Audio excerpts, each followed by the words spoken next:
The MSI GF63 is an interesting gaming laptop. Excellent CPU, but lower powered graphics, giving it a lower price compared to most laptops I've featured on the channel. So let's check it out and find out if it's a laptop you should consider buying.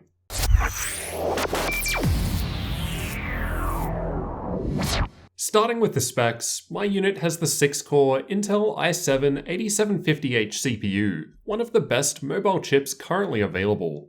There's 8GB of memory running at DDR4 2400 in single channel, but it does support up to 32GB at DDR4 2666 speeds, and has 2 slots for a dual channel upgrade. For the storage, it's got a single M.2 slot with both NVMe and SATA support, as well as a single 2.5-inch drive bay. My unit has a 128GB M.2 SSD and 1TB hard drive, but storage options may vary. For the graphics, there's an Nvidia GTX 1050 Ti Max-Q, but the lower spec 8RC model is available with the GTX 1050, and this powers the 15.6-inch 1080p 60Hz IPS screen. For network connectivity, there's a gigabit Ethernet port, 802.11 AC Wi-Fi, and Bluetooth version 5.0. The GF63 has a black brushed aluminium lid and a brushed black plastic interior, with MSI's classic black and red theme. The edges are all smooth with no sharp corners, and overall the build quality felt decent. The dimensions of the laptop are 35.9cm in width, 25.4cm in depth, and 2.1cm in height, so a little smaller than most other 15-inch gaming laptops. And this smaller footprint is what makes the thin bezels possible. The weight is listed as 1.86 kilos on the MSI website, pretty spot on with my own measurements. With the 120-watt power brick and cables included, the total weight increases to just under 2.5 kilos. It's got a 15.6-inch 1080p 60Hz IPS panel, no G-Sync here though, and no response time listed. There were no issues with viewing angles, colours were still perfectly clear for me on any angle. The bezels are also around 8mm thin based on my own measurements. It's good to see this trend trickling down from higher end laptops. I've measured the current colour gamut using the Spider 5 Pro, and my results returned 64% of sRGB, 46% of NTSC, and 48% of Adobe RGB. So not great results, but realistically fine for a gaming laptop, and common at this price point. At 100% brightness, I measured the panel at 256 nits in the centre, and with a 920:1 contrast ratio. So about average brightness, maybe a little low, with pretty good contrast.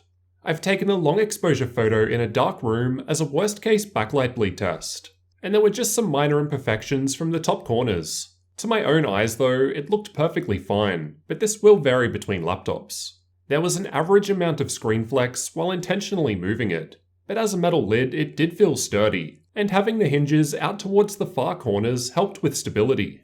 It can also be easily opened up with one finger, demonstrating a fairly even weight distribution, as we've got the battery towards the front. Above the display in the center is a 720p camera. Both the camera and microphone seem alright, about average, but you'll be able to judge both for yourself. The keyboard worked fine, and MSI note that it has red backlighting, but mine didn't have any, just red plastic edges. I suspect that might be because this is an engineering sample. Here's how the keys sound to type with, to try and give you an idea of what to expect.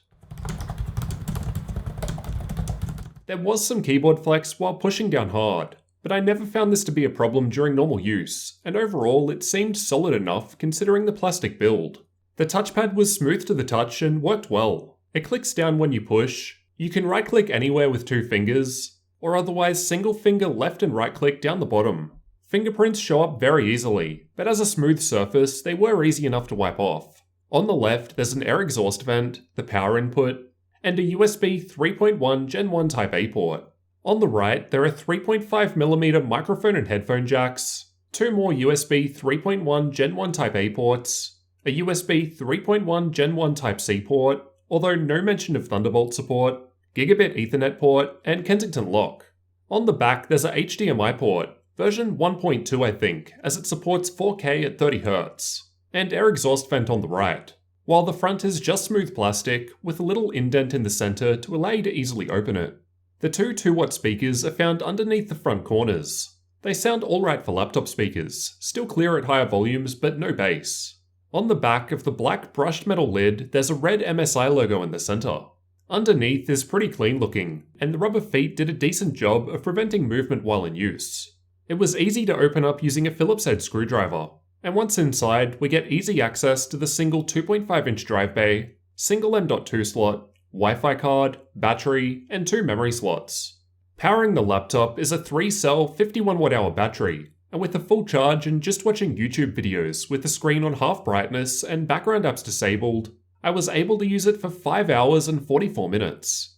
A very nice result for a gaming laptop in this test. It was able to swap over to the Intel integrated graphics, which helped improve battery, thanks to Nvidia Optimus. While playing The Witcher 3 with medium settings and Nvidia's battery boost set to 30 FPS, the battery lasted for 59 minutes. And it was able to sustain 30 FPS the entire time without dipping towards the end. Overall, the battery seemed quite good. It did much better than I expected based on its size. Thermal testing was completed with an ambient room temperature of 23 degrees Celsius, so expect warmer temperatures in a warmer environment. Also keep in mind there are heat pipes shared between processor and graphics, so a change in one component may affect the other. It's also worth noting that both the CPU and GPU are cooled by just one fan, so let's see how well it does.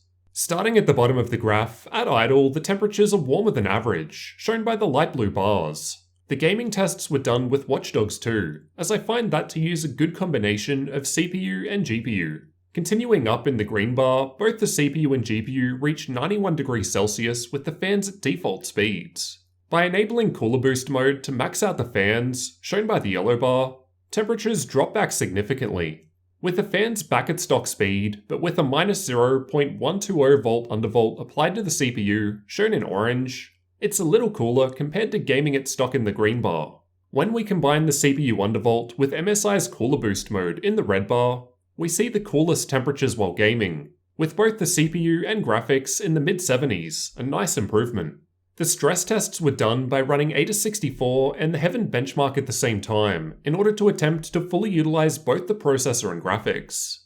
Continuing up in the graph with the dark red bar, I was seeing the combined CPU and GPU load limit the CPU to 35 watt TDP.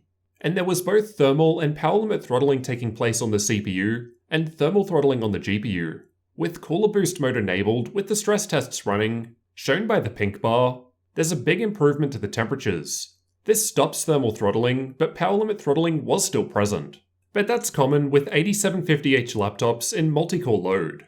The CPU undervolt with the fans at stock speeds, shown in purple, wasn't enough to cool the components. And then with the undervolt and Cooler Boost mode enabled together at the top of the graph in the dark blue bar, we get a little improvement in CPU temperature. These are the average clock speeds for the same tests just shown. Again, starting down the bottom, we can see that the CPU clock speeds raise the most when the CPU undervolt is applied, shown by the orange and red bars, as this helps reduce the power limit throttling. It's worth noting though that in all of these combined CPU and GPU tests, the 8750H wasn't able to hit the full 3.9 GHz turbo speed, although it does get very close in gaming with the minus 0.120 volt undervolt applied to the CPU with the fans in Cooler Boost mode, shown by the red bar. We also see improvements to the graphics clock speed when we turn Cooler Boost mode on. And this is because the graphics were often experiencing thermal throttling with a single fan at default speeds. These are the clock speeds I got while just running CPU-only stress tests without any GPU load. Without the undervolt, the power limit throttling was preventing a CPU-only stress test from reaching the 3.9 GHz turbo speed of the 8750H. But this was possible once undervolted, shown by the green bar. To demonstrate how this translates into performance, I've got some Cinebench CPU benchmarks here, with the older 7th gen i7-7700HQ just down the bottom for comparison. While the CPU clock speeds were closer together in the previous graph, the Cinebench scores between stock and undervolted are quite different. This is because while running Cinebench, the CPU TDP was not passing 35 watts, while under the AIDA64 stress test, it was running at 45 watts. So just goes to show, it depends on the workload. Here are the GPU-only clock speeds, while under a graphical-only stress test. And we're seeing an improvement of around 126 MHz with a manual 200 MHz overclock applied. It didn't get further due to power limits. As for the external temperatures where you'll actually be putting your hands, at idle it was in the mid-30s around the keyboard.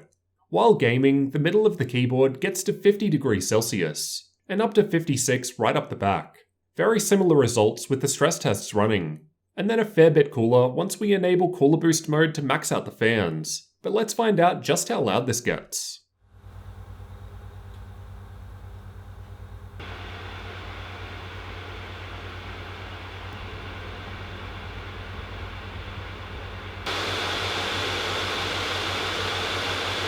At idle, the fans were still slightly audible. While gaming and under stress test, it was about the same, and this was significantly quieter than most other gaming laptops I've tested. But as we saw before, the temperatures are suffering as a result, with thermal throttling taking place. With Cooler Boost mode enabled and the single fan maxed out, it gets quite loud. Though as we saw earlier, this improves the temperatures quite a lot.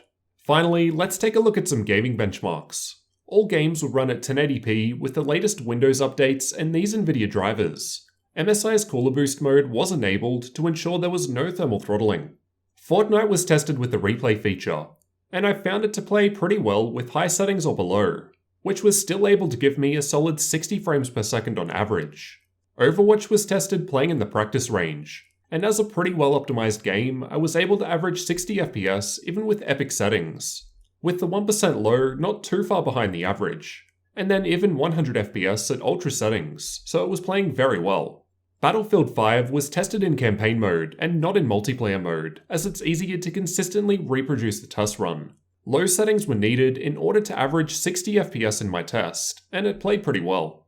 Battlefield 1 was also tested in campaign mode, and comparatively performed quite a lot better than Battlefield 5. It still felt playable in my test at ultra settings at least, with no real difference in terms of 1% low between setting levels. PUBG was tested using the replay feature, and although this is a less optimized game, it was still playable at around low settings, with very low settings required to reach a 60 FPS average in my test. CSGO was tested using the Uletical benchmark, and although the frame rates aren't quite as high as the usual 200 FPS I see when testing this game with other laptops, we're still seeing pretty high results. Easily playable, no problems. Rainbow Six Siege was tested with the built-in benchmark, and again, pretty much always results in high frame rates.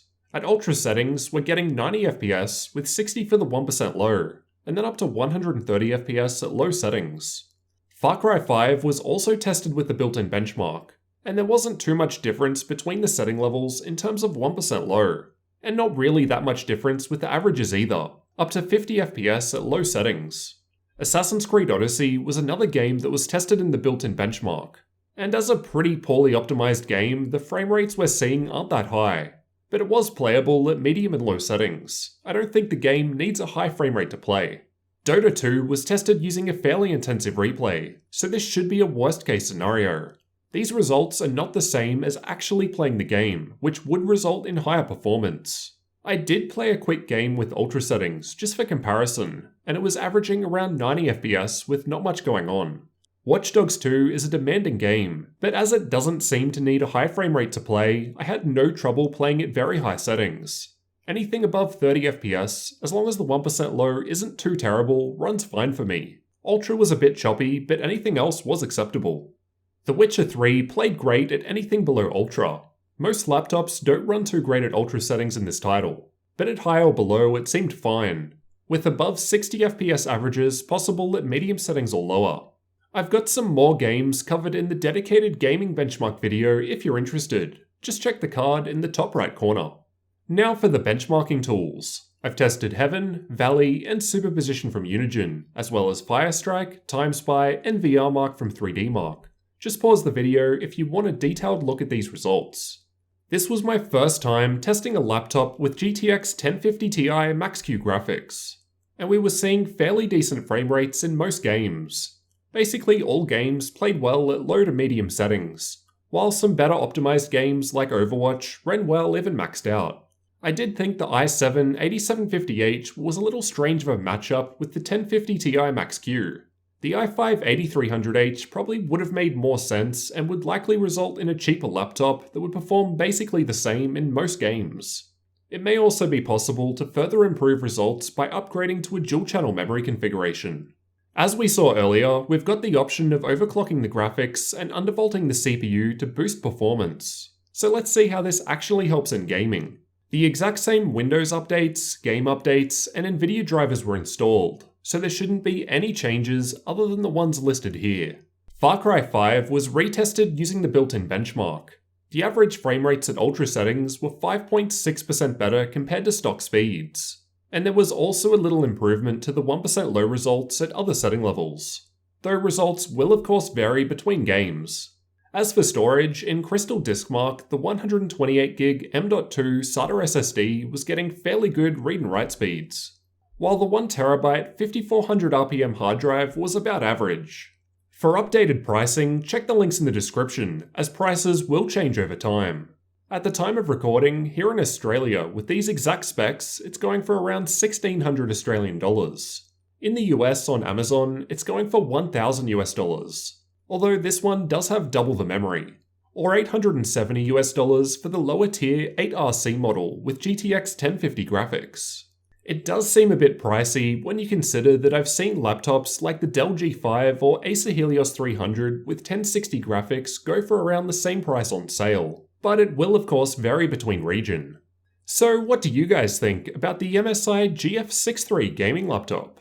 While the i7-8750H is a great CPU, I did find it a bit strange that it was only paired with GTX 1050 or 1050 Ti Max-Q graphics. A lower tier CPU probably would have been fine for this gaming laptop and lowered prices. As we saw, the temperatures out of the box weren't great, with some thermal throttling present when under heavy load. However, this did mean the laptop ran quieter compared to others, and it was possible to manually boost the fan speed to significantly improve the temperatures. The battery life was surprising. It lasted for quite a while in my tests, considering the somewhat average battery size, perhaps as a result of the lower tier graphics. And it's nice that thin bezel designs are starting to trickle down from higher end laptops.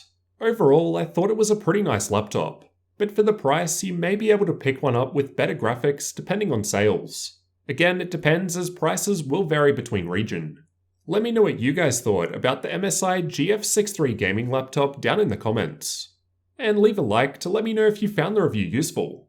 Thanks for watching, and don't forget to subscribe for future tech videos like this one.